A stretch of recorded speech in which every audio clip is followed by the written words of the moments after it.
Estamos aqui com o Dr. Marcos Rocha, ele que é especialista em direito previdenciário e vai tirar algumas dúvidas nossas aí sobre a aposentadoria. Dr. Marcos, tudo bem? Tudo bem.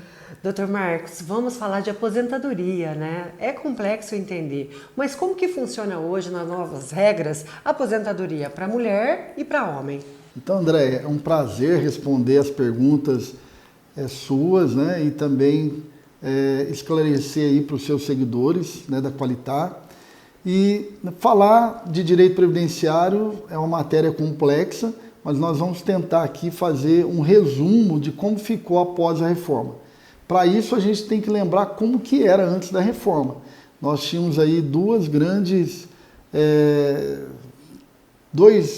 tipos, né, de aposentadoria, que era, né, por idade, né, e por tempo de contribuição. A maior mudança se deu realmente nessas duas modalidades, né? Na aposentadoria por tempo de contribuição, bastava que o homem tivesse 35 anos de contribuição e a mulher 30 anos de contribuição, e ele conseguiria aposentadoria, né? E por idade, 65 para o homem, 60 para a mulher e apenas 15 anos de contribuição. E como que ficou agora, né? Depois da reforma, criou-se várias regras de transição. Por isso é muito importante para a pessoa verificar se ela tem direito na modalidade de aposentadoria por tempo de contribuição, ela fazer um cálculo, né? Então, se aquela pessoa que tem bastante tempo de contribuição, 28, 29, vale a pena ela fazer o cálculo e ver em qual regra de transição ela se enquadra e qual regra é melhor para ela. Tá, ótimo. Dr. Marcos, você falou para nós aqui sobre aposentadoria por tempo de contribuição e por idade. Como que é as regras agora?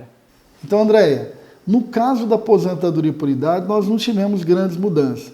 A partir de 2019, a lei ela determinou que houvesse um acréscimo de 6 meses na idade no caso da mulher.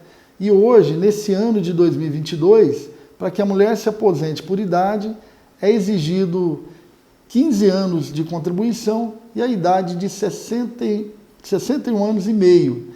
E agora, em 2023, aí finaliza exigindo uma idade de 62 anos, né?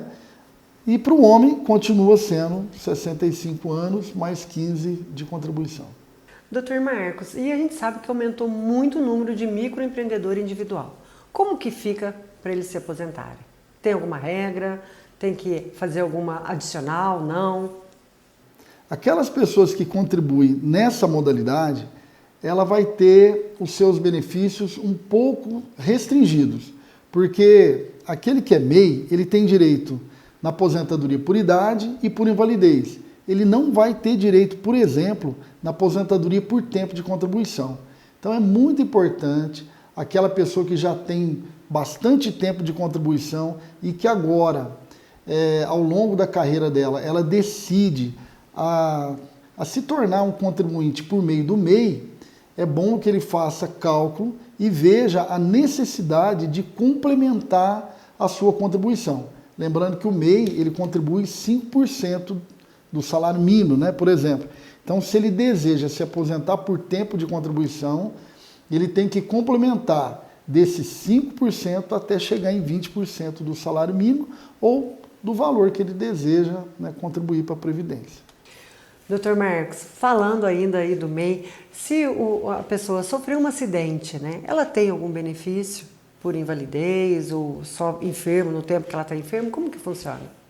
Então, aquela pessoa que paga o MEI e de repente sofre acidente ou fica enferma, ela tem direito sim ao benefício de auxílio-doença, se essa enfermidade for temporária, ou até mesmo na aposentadoria por invalidez, se essa incapacidade for permanente.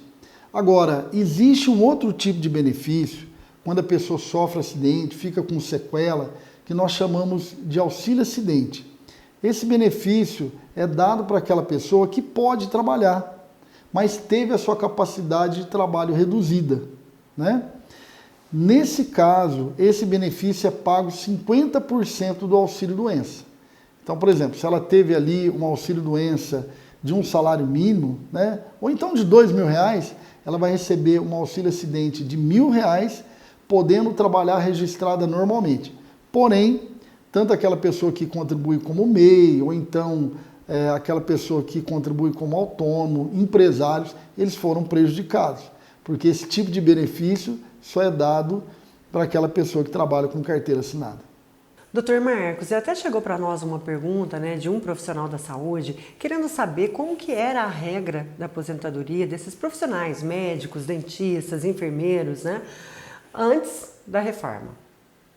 Fala para nós. Então, Andréia, antes da reforma era muito simples a aposentadoria do trabalhador na área da saúde.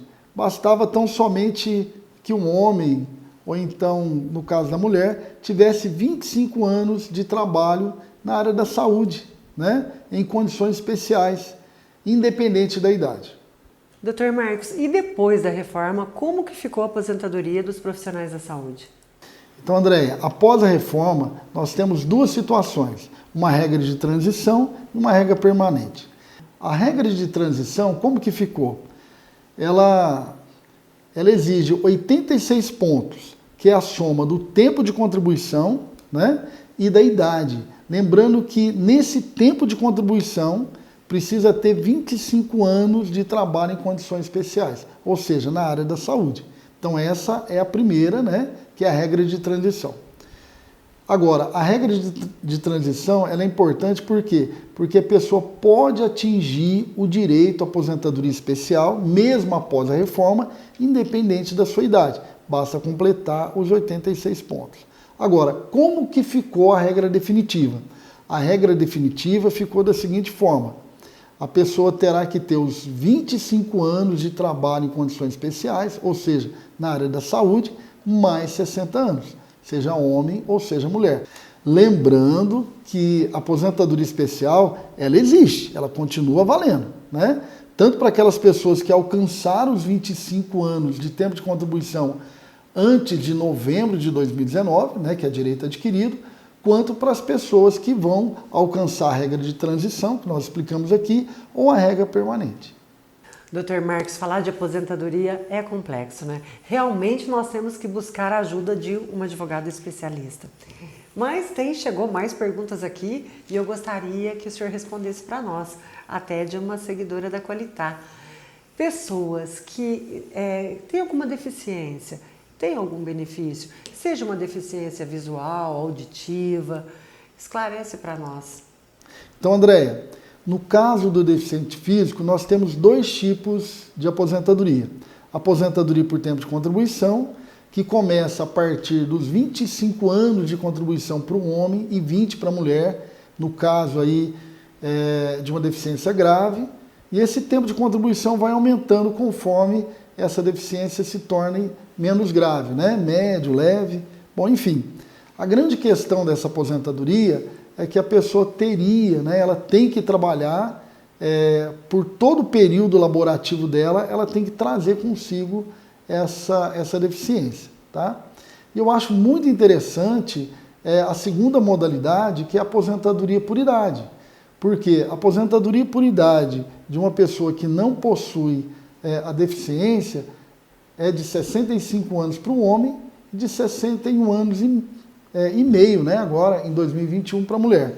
Na aposentadoria por idade do PCD, há uma diminuição da idade. No caso da mulher, 55 anos e do homem apenas um montante de 60 anos. Agora, o que é mais interessante, a pessoa não precisa trazer consigo ao longo da vida, né, ao longo do tempo de contribuição, essa deficiência. Eu vou dar aqui um exemplo para você. A mulher com 54 anos que sofre aí algum tipo de acidente e se torna PCD, ela aos 55 anos, né, um ano depois, se ela tiver os 15 anos de contribuição, ela já vai ter direito aí à aposentadoria por idade mais cedo por causa da sua situação.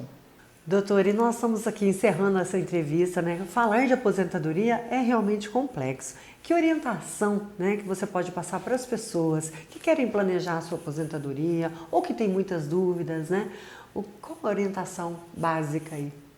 Então, Andréia, em primeiro lugar, eu gostaria de te agradecer pela oportunidade, né, de estar com você, né, com os seguidores da Qualitar, né? e podendo cooperar aí, né, com a nossa comunidade com um pouco de informação. É muito importante, né, para aquela pessoa que já está pensando nessa questão previdenciária, ela se planejar, né, procurar sempre um advogado especialista na área, né, e fazer o cálculo. Tem muita gente que já tem direito e não sabe. Pessoal, se inscreva aqui no canal do YouTube da Revista Qualitar. Você vai ter muito acesso a conteúdo e informação sobre saúde, beleza, bem-estar e qualidade de vida.